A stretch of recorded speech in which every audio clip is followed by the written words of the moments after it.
Today we are going to start the new module in AZ-300 series, which says implement application load balancing.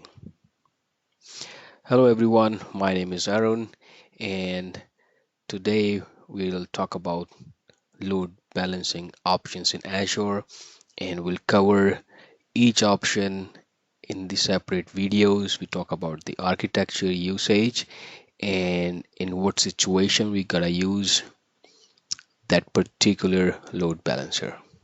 Okay, so let's get started.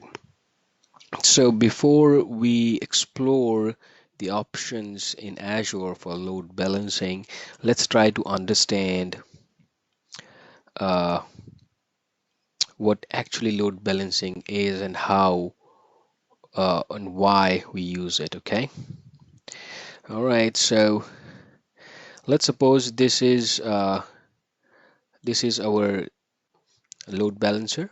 Okay, you can see this is our load balancer, and this is traffic coming from outside to access, let's suppose, an web application. So traffic is coming to the load balancer. Okay, this is our traffic, and let's suppose we have these VMs at the back end of our load balancers. So rather than only single VM catering the request coming from outside, the requests are coming on the load balancers, and these VMs at the back end of the load balancers are catering the request.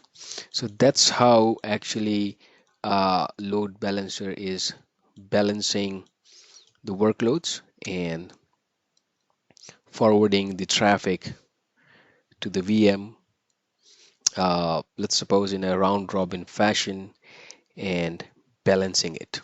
Okay, so what actually load balancer is doing, let's try to understand that.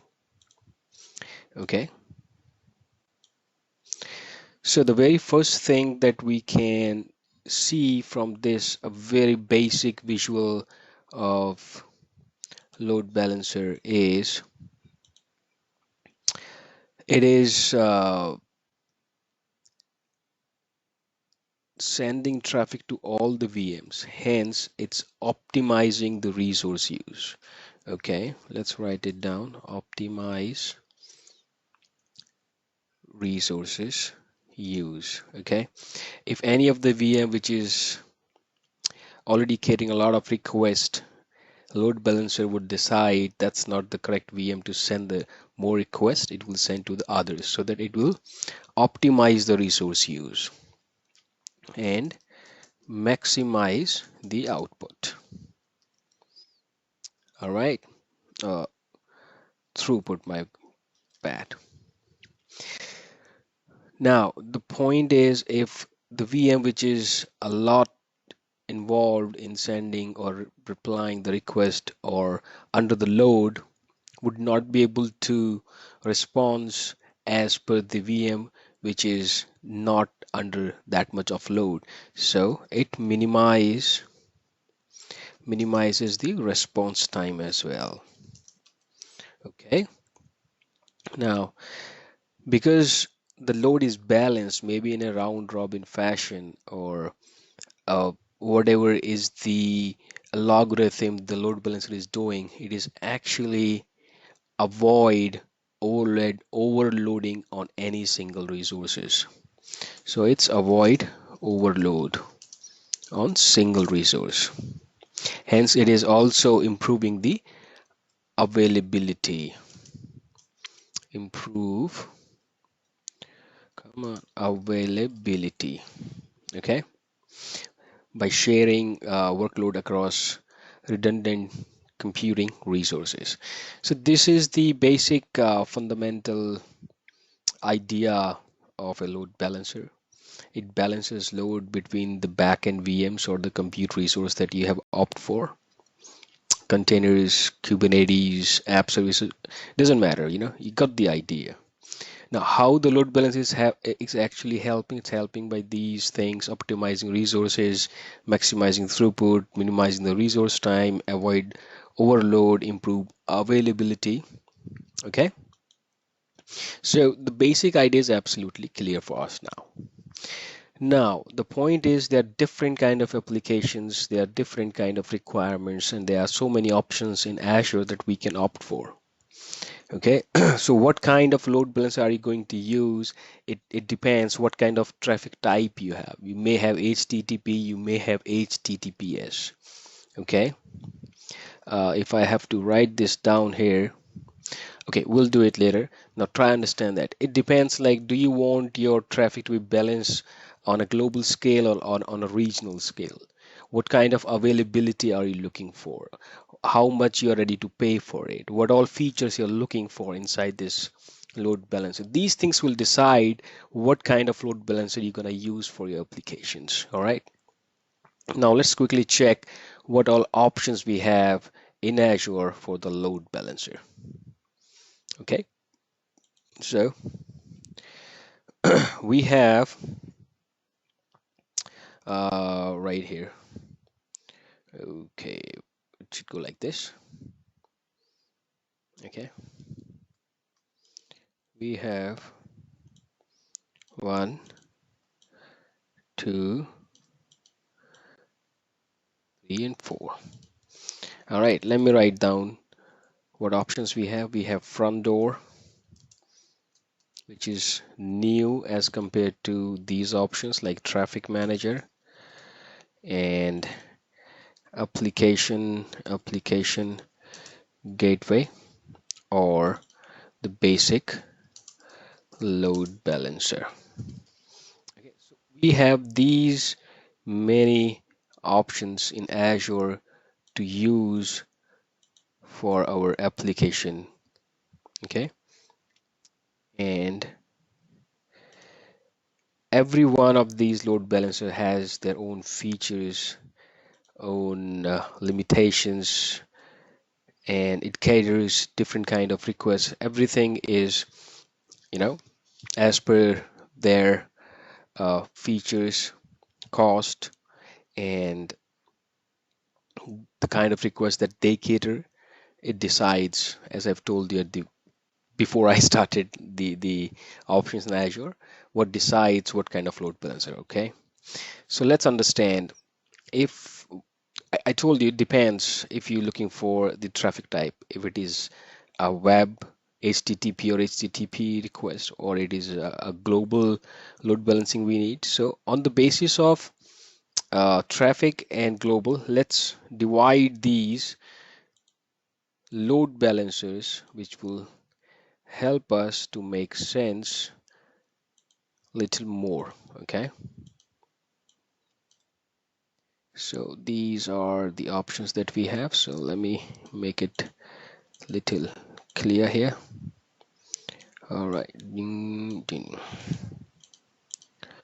Okay, now if we have global requirement, okay, let's suppose we have global requirement. Okay, all right, global,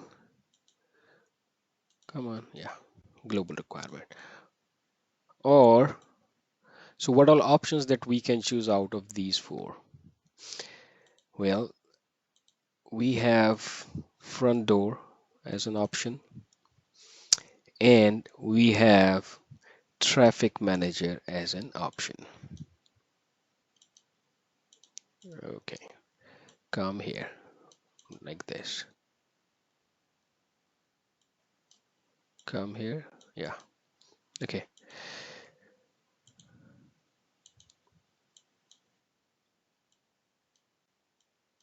Now let's suppose if I have, now let me explain. Global need is more like you want to balance the load across the regions. Okay, it make more sense if I write this down here. Across regions. Okay,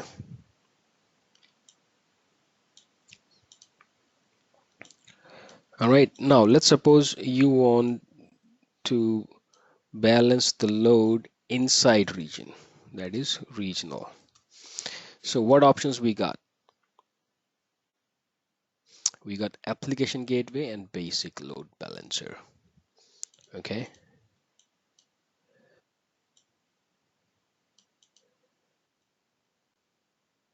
these two,